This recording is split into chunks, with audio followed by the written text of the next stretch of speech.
Friends, இன்னைக்கு நம்ம வீடியோவில் என்ன பார்க்க போகிறோன்னா, கேரளாவோட ஒரு ஃபேமஸான கிரேவி ரெசிபி தான் பார்க்க போகிறோம். மலகூஷ்யம் இது பேர். ரொம்பவே சிம்பிளான இன்க்ரீடியன்ட்ஸ் வச்சு ரெடி பண்ணிடலாம். ஒரு குக்கரில் 50 கிராம் துவரம்பருப்பு, அதுக்கப்புறம் ஒரு சின்ன சைஸ் வாழைக்காய், இதெல்லாம் வந்துட்டு கருவேப்பிலையும் ஒரு பச்சை மிளகாவும் போட்டு கொஞ்சமாக தண்ணி விட்டு நம்ம மசிய வேக வச்சு எடுத்துக்கலாம். ஒரு கைப்பிடி அளவுக்கு தேங்காய் திருவலும், கொஞ்சம் ஒரு ஸ்பூன் அளவுக்கு சீரகமும் போட்டு அரைச்சி அதில் போட வேண்டியது தான். நல்லா மசிய வேக வச்சு எடுத்துட்டிங்கனாவே வேலை முடிஞ்சு போச்சு, அவ்வளோதான். ஸ்லிம்மில் ஸ்டவ் வச்சுட்டு நம்ம தேங்காய் அரைச்ச விழுதும் போட்டு நல்லா மிக்ஸ் பண்ணிவிட்டு ஒரு 200 ml வாட்டர் சேர்த்துக்கோங்க. இட்லி, தோசை, இடியாப்பத்துக்கெல்லாம் செம்ம டேஸ்ட்டாக இருக்கும் இது.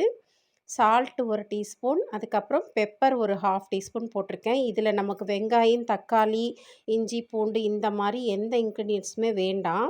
ரொம்பவே ஹெல்த்தியான ரெசிபி. தேங்காய் எண்ணெய் ஒரு 2 ஸ்பூன் விட்டுட்டு இறக்கிடலாம். அவ்வளோதான் ஃப்ரெண்ட்ஸ்.